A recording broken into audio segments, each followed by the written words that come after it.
Max Kaiser. I'm here with James Turk, Director of Gold Money Foundation.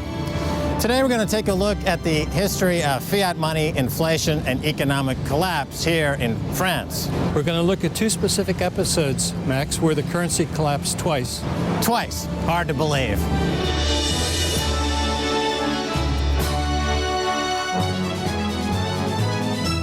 France's first experiment with fiat money lasted only 5 years, but it left deep scars. In 1715, Scottish financier John Law found a willing succor in French regent Philip d'Orléans. Louis XIV, the Sun King's wars and extravagance, had left France heavily in debt. His successor tried in vain to square the budget, but expenses doubled income. Drastic cuts would have to be made unless another solution was found. John Law, heading up the Banque Générale, started issuing banknotes. He said this would guarantee liquidity and increase commerce. The bank invested in some hot properties, including the Mississippi Company, whose shares traded right here on Rue Quincampoix. Shares jumped, as did the value of the banknotes. And then, in 1718, the Banque Générale became the Banque Royale, and they issued even more shares. The economy boomed as paper wealth became widespread. In 1720, John Law was made Minister of Finance. But that same year, the bubble popped. The shares started to fall. Law's solution was to issue more banknotes to attempt to prop up the share price in rapidly increasing amounts. The notes started to trade at a discount to metal money. The government started to panic. They issued more shares and forced the state pension account to buy more shares. That didn't work. People started to hoard more gold and silver.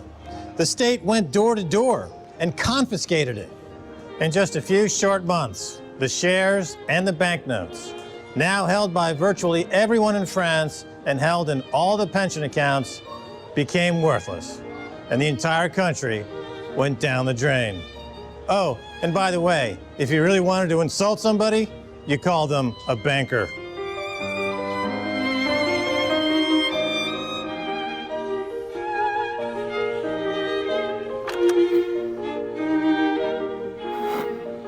I'm James Turk. I'm a director of the Gold Money Foundation. And it's my pleasure to be speaking with Pierre Jovanovic, best-selling author and noted historian. I think there's a flaw in human nature that we're always thinking that there's a free lunch in this world. And a free lunch comes one way from printing money. But in reality, there is no free lunch, and printing money ultimately leads to a financial or monetary crisis, which is what happened with the Mississippi bubble. Yeah. It ultimately, the stocks, the shares of the Mississippi Company rose. They eventually collapsed. What were the consequences of that collapse? The consequences were tremendous. First of all, the French people never believed too much in paper. They thought it was nonsense, to accept paper instead of physical gold or silver. And then there was a kind of mini revolution started. There was the Mississippi Company was Rue Quincampoix in Paris, and there were like thousands of people, coming and striking just in front. So they wanted their money back, and they were like, I think if I remember it was a bank run. Yeah, it was a bank run. Yeah. So everybody, and the bank run started with the people who were very well informed. It started with the people around the king, of course, and then progressively, it took like 3 or 4 days, to go down. The information went down to the people. So what they were doing is they were trying to take this paper, which is based on nothing but promises, to redeem them for actual physical gold and physical silver, because the tangible asset ultimately has value, and paper is only based on someone's promise. And they were fearful that those promises were worth nothing, and in fact, they were worth nothing. So don't forget, in the beginning, they said that the Mississippi was the promised land, if I may say that in English.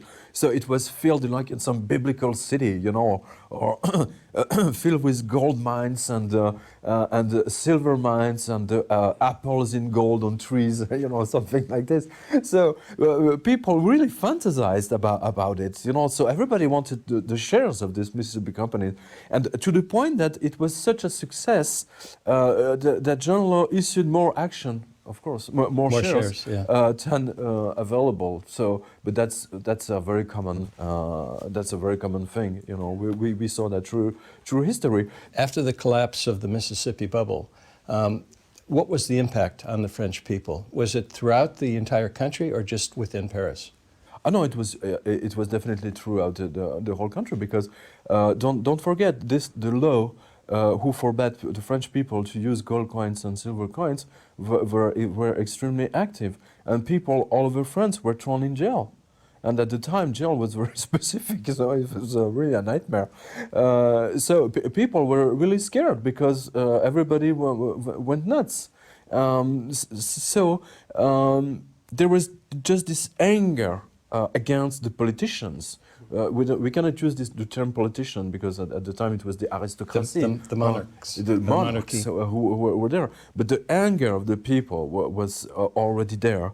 And this anger is going to be demultiplied, and which will give not only the French Revolution, but also the terror period, you know, 3 years later, when they will take everybody and just send them to the guillotine. So this is, it's like a maelstrom of anger, of people who have been stolen from their wealth, for which they worked all their lives. The country's best minds come here to the assembly to make impassioned speeches, but the crushing debt is a problem.